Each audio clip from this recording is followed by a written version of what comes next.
Romanos capítulo 8. Portanto, agora já não há condenação para os que estão em Cristo Jesus, porque por meio de Cristo Jesus a lei do Espírito de vida me libertou da lei do pecado e da morte. Porque aquilo que a lei for incapaz de fazer por estar enfraquecida pela carne, Deus o fez enviando seu próprio Filho, à semelhança do homem pecador, como oferta pelo pecado. E assim condenou o pecado na carne, a fim de que as justas exigências da lei fossem plenamente satisfeitas em nós, que não vivemos segundo a carne, mas segundo o Espírito. Quem vive segundo a carne tem a mente voltada para o que a carne deseja, mas quem vive de acordo com o Espírito tem a mente voltada para o que o Espírito deseja. A mentalidade da carne é morte, mas a mentalidade do Espírito é vida e paz. A mentalidade da carne é inimiga de Deus, porque não se submete à lei de Deus, nem pode fazê-lo. Quem é dominado pela carne não pode agradar a Deus.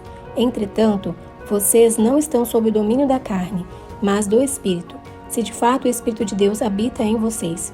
E, se alguém não tem o Espírito de Cristo, não pertence a Cristo. Mas, se Cristo está em vocês, o corpo está morto por causa do pecado, mas o Espírito está vivo por causa da justiça.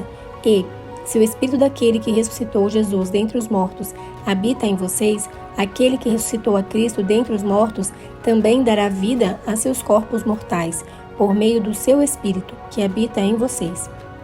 Portanto, irmãos, estamos em dívida não para com a carne, para vivermos sujeitos a ela. Pois, se vocês viverem de acordo com a carne, morrerão. Mas, se pelo Espírito fizerem morrer os atos do corpo, viverão. Porque todos os que são guiados pelo Espírito de Deus são filhos de Deus. Pois vocês não receberam o Espírito que os escravize para novamente temerem, mas receberam o Espírito que os torna filhos por adoção, por meio do qual clamamos, Abba, Pai. O próprio Espírito testemunha ao nosso Espírito que somos filhos de Deus. Se somos filhos, então somos herdeiros, herdeiros de Deus e co-herdeiros com Cristo, se de fato participamos dos seus sofrimentos, para que também participemos da sua glória. Considero que os nossos sofrimentos atuais não podem ser comparados com a glória que em nós será revelada. A natureza criada aguarda, com grande expectativa, que os filhos de Deus sejam revelados, pois ela foi submetida à inutilidade, não pela sua própria escolha, mas por causa da vontade daquele que a sujeitou, na esperança de que a própria natureza criada será libertada da escravidão, da decadência em que se encontra, recebendo a gloriosa liberdade dos filhos de Deus.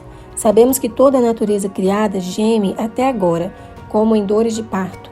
E não só isso, mas nós mesmos, que temos os primeiros frutos do Espírito, gememos interiormente, esperando ansiosamente nossa adoção como filhos, a redenção do nosso corpo, pois nessa esperança fomos salvos. Mas esperança que se vê não é esperança. Quem espera por aquilo que está vendo? Mas se esperamos o que ainda não vemos, aguardamo-lo pacientemente.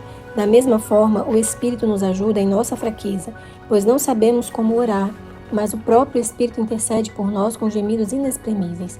E aquele que sonda os corações conhece a intenção do Espírito, porque o Espírito intercede pelos santos de acordo com a vontade de Deus. Sabemos que Deus age em todas as coisas para o bem daqueles que o amam, dos que foram chamados de acordo com o seu propósito. Pois aqueles que de antemão conheceu, também o predestinou para serem conformes à imagem de seu Filho, a fim de que ele seja o primogênito entre muitos irmãos. E aos que predestinou, também chamou. Aos que chamou, também justificou. Aos que justificou, também glorificou. Que diremos, pois, diante dessas coisas? Se Deus é por nós, quem será contra nós? Aquele que não poupou seu próprio Filho, mas o entregou por todos nós, como não nos dará juntamente com ele e de graça todas as coisas? Quem fará alguma acusação contra os escolhidos de Deus? É Deus quem os justifica. Quem os condenará? Foi Cristo Jesus que morreu, e mais, que ressuscitou e está à direita de Deus, e também intercede por nós. Quem nos separará do amor de Cristo? Será tribulação, ou angústia, ou perseguição, ou fome, ou nudez, ou perigo, ou espada? Como está escrito, por amor de ti enfrentamos a morte todos os dias. Somos considerados como ovelhas destinadas ao matadouro. Mas, em todas estas coisas, somos mais que vencedores por meio daquele que nos amou.